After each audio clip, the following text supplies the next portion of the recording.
Welcome everyone! In this video, we are going to address 3 questions. Philosophy, what is it? What are the major areas of philosophy? And what's the difference between philosophy, science, and religion? Let's get started.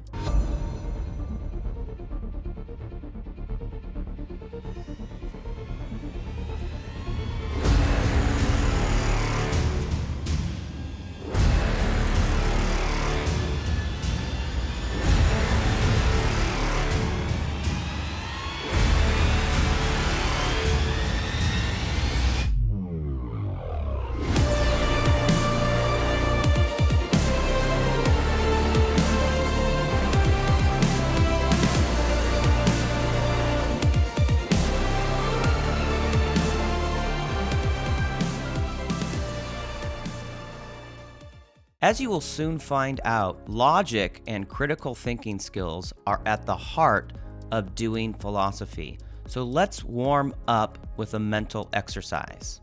A bat and a ball together cost $1.10. Baseball bat, baseball, $1.10 together. The bat costs $1 more than the ball. The bat's more expensive, $1 more than the ball. So how much then is the ball? So you can pause the video and try to figure this out. Now, most people's knee-jerk answer to this question is $1 and a dime. People think, oh, the bat's $1, the ball's 10 cents, that adds up to $1.10. That's the answer. But it's wrong, believe it or not. Because if that were the case, then how much more would the bat be than the ball? Only 90 cents, right? Because if you take away 10 cents from $1, you get 90 cents. But we said the difference was a whole dollar. So that can't be the answer. The correct answer is $1.05 for the baseball bat and a nickel, 5 cents, for the baseball. Together, that's $1.10. And $1.05 is $1 more than a nickel. So you might say, wait, I thought this was a philosophy class. Why are we doing math all of a sudden? Well, as we'll see, there is some overlap with an area of philosophy called logic, which you had to use when you reasoned out that answer, and mathematics. Okay, before we get into what the areas of philosophy are and what philosophy is in general, let's do one more warm-up. I want you to imagine this hypothetical. Imagine that you are the programmer for the next generation of self-driving cars. And you have to program the car to deal with the following situation. In the path of the car are 5 innocent people. We don't know anything about them. We just know that they are random members of the population. The car is going to run over and kill all 5 of them. So let's say the collision is unavoidable. Maybe the brakes fail. So we can program the car to swerve to avoid the 5 people. But suppose the only way, and this is key, the only way to avoid killing those 5 people is for the car to swerve, maybe onto the sidewalk, but on the sidewalk is 1 innocent random person. To swerve or not to swerve? That is the question. You're the programmer. How would you program the car? You can pause the video and think about it. Most people think this is a case of choosing the lesser of 2 evils. If at least 1 person is going to die no matter what, well then we want to minimize death. Death is bad, but if you have to choose between 1 dead person and 5 dead people, well, you go with the 1. We want to minimize death. So a lot of people will program the car to swerve. Tweak this hypothetical. In philosophy, we call these thought experiments. Suppose that the only way to save the 5 innocent people, let's say swerving is no longer an option. Let's say the only way is to push that sixth person who's on the sidewalk into the path of the self-driving car, and that would be enough to slow the car down so that it wouldn't hit the 5 people. Is it morally okay to push that person on the sidewalk, in effect sacrificing them to save 5? Most people are willing to program the car to sacrifice 1 to save 5, but then all of a sudden they think that it's immoral to push the sidewalk person into the path of the car. Is there a morally relevant difference between these two cases? That's a philosophical question. So that takes us to the different areas of philosophy. We've actually already dabbled in 2 of them. When we did the warm-up mental exercise, we were using our logic ability, and that's a major area of philosophy. It's the study of correct reasoning. Philosophers who are interested in logic study reason, rationality, argumentation, validity, soundness, things of this nature. And it's an ability that all of us have innately to a certain degree. Human beings, because of how we evolved, we are able to reason things out. Some of us have this ability honed a little bit more than others, but it's something that you can sharpen. So that's one major area. Now, when we're thinking through the morality of self-driving cars, we're doing ethics or moral philosophy. So that's the philosophical study of rightness and wrongness, of what is ethically correct, incorrect, morally permissible, etc. And in general, if we zoom out, it's a question about value. In that case, the question is about moral value.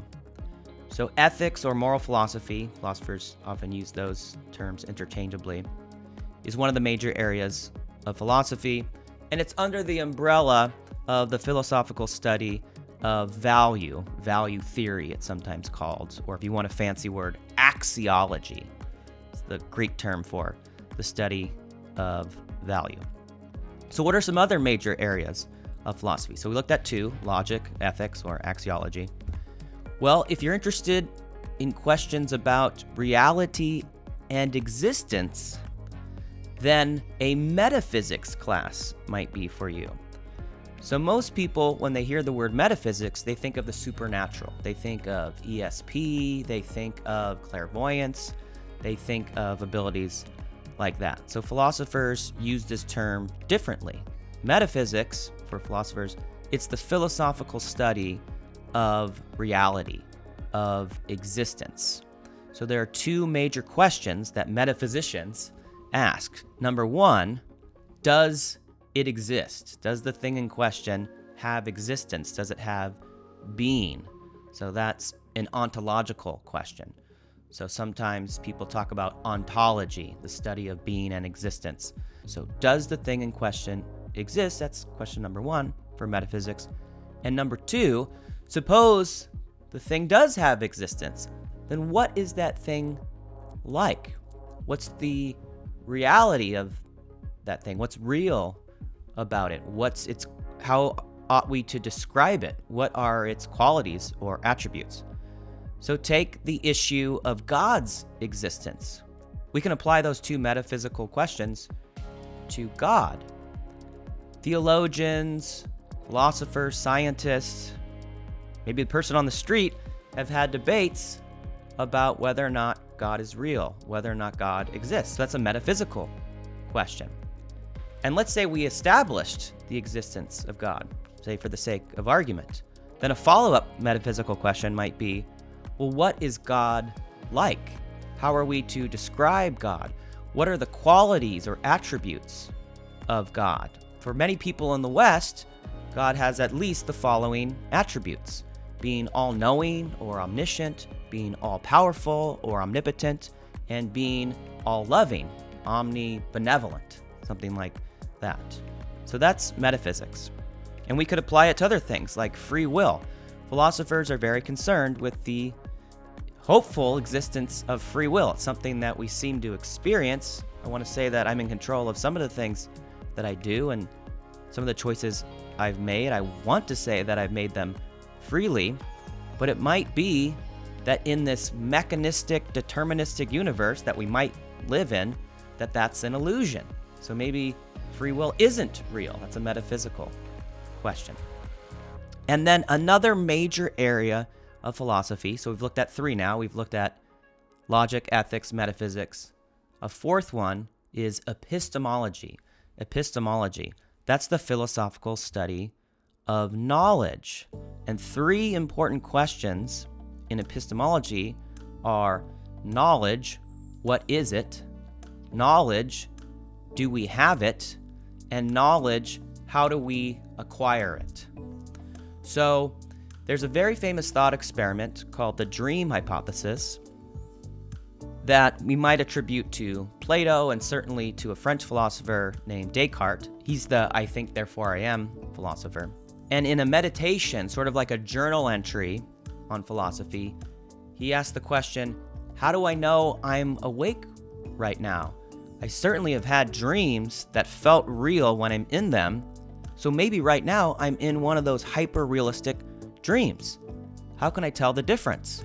Our immediate answer seems to be, well, you just kind of know, or this just feels so real. But in those hyper-realistic dreams, we might have had the same thought. So no matter how real we want to say this is, it seems like we have to admit the possibility, at least the logical possibility, that all of a sudden we could wake up and all of this was one long dream, or maybe one long computer simulation by some vast new AI, some chat GPT 1000. Okay, now that we've covered some of the major areas of philosophy, let's address the first question. What is philosophy in general? Well, the short and sweet definition is that it is thinking systematically, carefully, critically about really important, general, fundamental questions.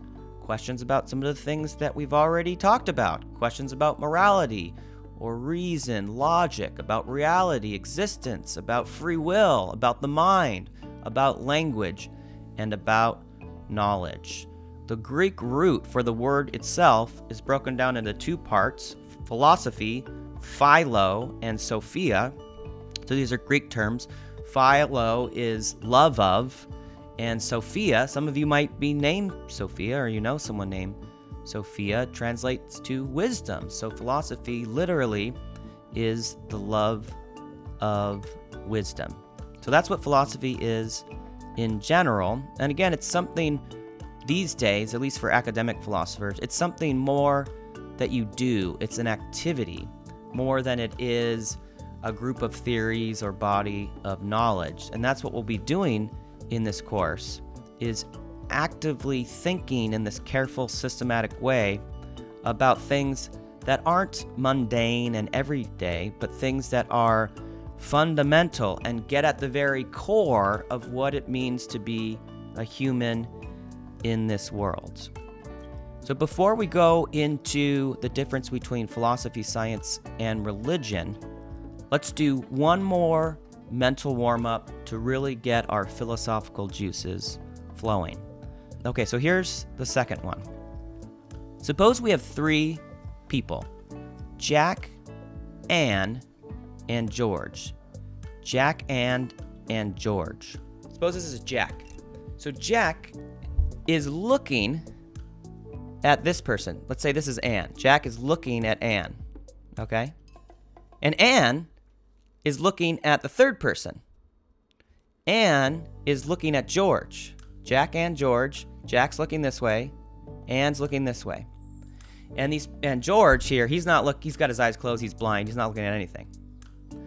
And the 2 that are looking at someone, they're not looking at anything else. Okay, so Jack's looking at Anne, but he can't see George. And Anne's looking at George, and she doesn't have eyes in the back of her head. Okay, so looking this way and only this way, looking this way and only this way, and this person, George, isn't looking at anyone. Here's one more piece of information. Jack is married. George is not married. And we don't know.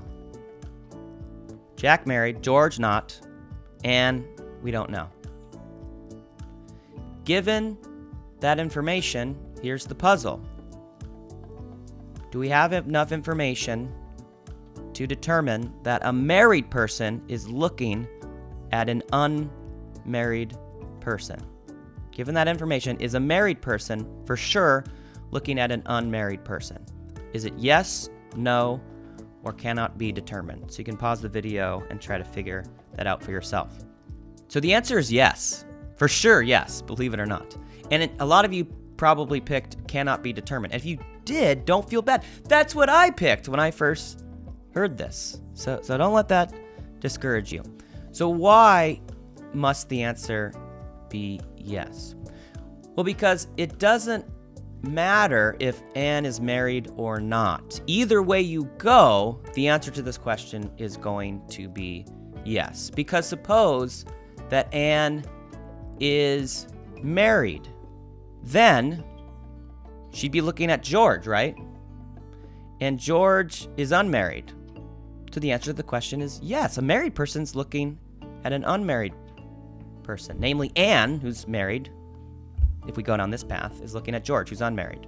But you might think, but Ryan, we don't know that. You're supposing that Anne is married, but suppose that she's not. Doesn't matter. If she's not married, then Jack's looking at her, who is married. And then we would satisfy the question that way. Then Jack would be looking at Anne, Jack married, to Anne, who is not. So either way, the answer is yes. It must be yes. Okay, that was the second warm-up. Now let's address question number 3. What's the difference between philosophy, science, and religion? So to do this, I want you to think back to the self-driving car thought experiment. And I want us to recognize the limits of science in this case. So we need science. Science is awesome. Many philosophers are super fans of science. I almost majored in science myself. But there are limits to science. We would have to use science, particularly computer science, to come up with a self-driving car, right? It runs on software, and that would be computer science, which is something that some of you might be majoring in.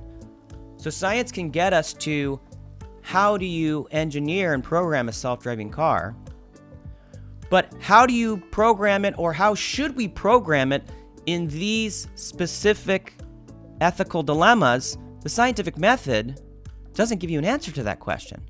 To answer that question, you have to think ethically. You have to think philosophically.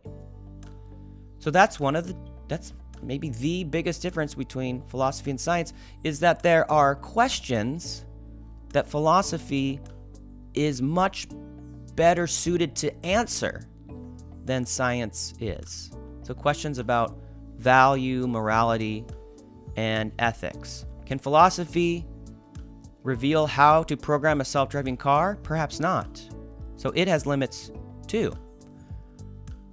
But I think that when the two fields work together, that's when you maximize the potential of both. And that's why you're starting to see more interdisciplinary work between people in the humanities and the sciences. So here's a recent headline that speaks to another emerging technology with artificial intelligence. So here's a headline talking about Elon Musk. Elon Musk and others call for a pause on AI, citing profound risks to society. And Musk goes on to say in this open letter, calls for a pause on this AI for systems more powerful than ChatGPT 4. So again, science, specifically computer science, we can use it to figure out how to develop this AI, how to make it more powerful and how to make it even more intelligent. But when it comes to, should we continue research in it? Should we pause it or not? Should we take Elon Musk's advice and put a pin in that? The scientific method doesn't give us an answer to that question. You can do science until you're blue in the face, and it's not going to tell you whether or not you should work on AI and mass produce it as much as you can. To answer that question, you have to think ethically. You have to think philosophically. And people who are trained in that sort of thinking can be very helpful. So it's not that you have to take a philosophy class first before you can answer that question or start to answer that question or attempt to. It's not that you have to be a philosophy major or have a philosophy graduate degree or be a philosophy professor. It's just you have to engage in the sort of thinking and discussion and writing and critical reasoning that philosophers are trained to do. So here are two lists of questions. On the left, they're going to be questions that science is suited for. And we might call these sorts of questions, we could call them scientific questions, but more generally, they're empirical questions or factual questions. So if the scientific method can be used to settle the question or just general observation, then it's an empirical question. And if doing the scientific method will really get you nowhere to answer the question, then it goes beyond the confines of science, and it might be a philosophical question. So for example, the two questions we already discussed. How do you engineer a self-driving car? How do you program ChatGPT 5, 6, 7, 12, a million?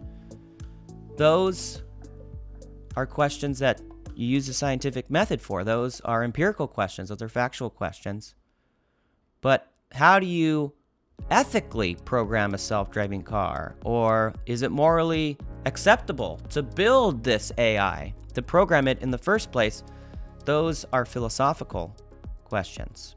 Philosophical questions, they require really deep thinking, creative thinking, systematic thinking, sort of thinking that can't be settled by science.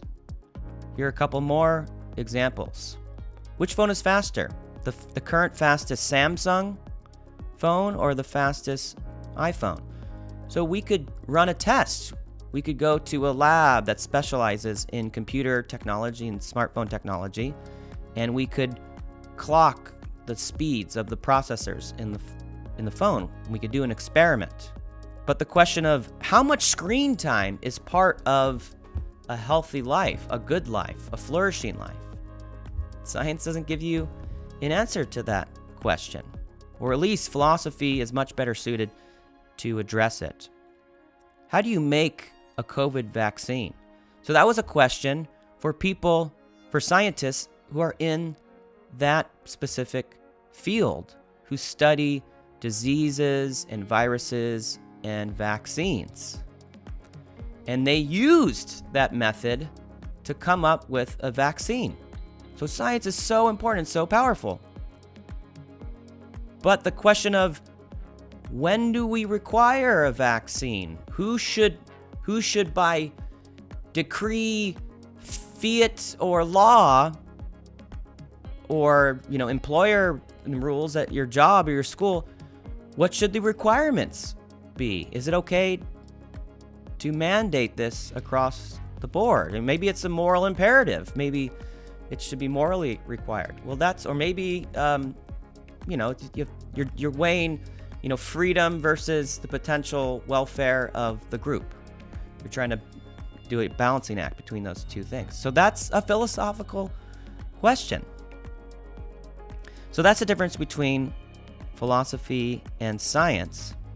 But I said we're going to look at philosophy, science, and religion. So you might say, well, what's going on with religion? Well, unlike science, religion can and has addressed philosophical questions. Like the existence of God. Is that a scientific question? Not so much. Depends on, if God is like a physical being that we could discover, in some star system or something, okay. But if God is something that is non-physical or outside the bounds of space and time, then it's not really going to be able to address that question. But theologians and religious leaders, they have offered answers to some of those questions. Like, they have an answer for the God one. Most religions will say the answer is yes, and this is what God is like, and then they'll give their specific religious interpretation. So since religion can address these philosophical questions, you might think, well, maybe we need more than just science, but maybe just science and religion. Why philosophy? And that might be the way to go. That might be for you, and some people do. But here's at least the difference between religion, or what we might describe as religious studies or theology, and philosophy.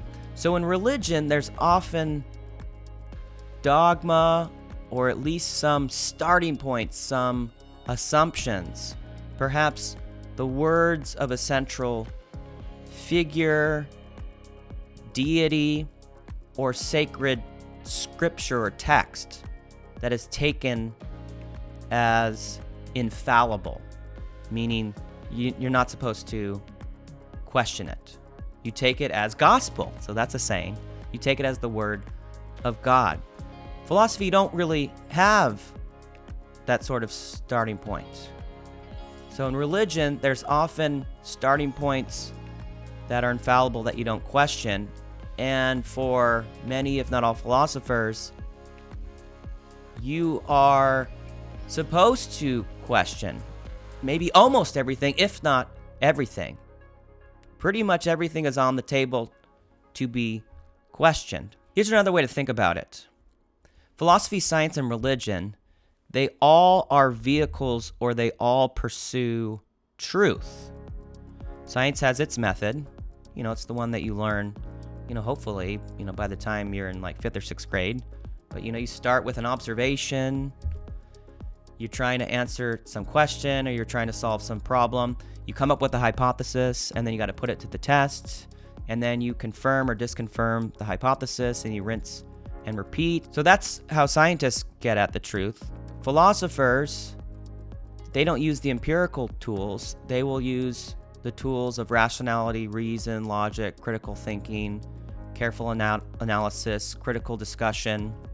So those are the sorts of tools in the philosopher's toolkit that they use to get at the truth. But in religion, often there's some revelation, perhaps in some sacred text or scripture, or maybe the words of a specific person or someone taken as a deity or even as God. And that's the starting point for truth, or that just is literally the truth. So that starting point isn't taken for granted by many philosophers. So that's the difference. Okay, that was great. So in this video, we talked about philosophy. What is it? Again, it's thinking critically, systematically, creatively about important, fundamental, general questions about ourselves, our existence, and the world around us. We talked about the areas of philosophy, ethics, or more generally, value theory, epistemology, the philosophical study of knowledge, metaphysics, philosophical study of reality, logic, study of correct reasoning, rationality, and argumentation, and the difference between philosophy, science, and religion. That was a lot of fun. I hope you are as excited about philosophy as I am. As always, thanks for hanging out with me.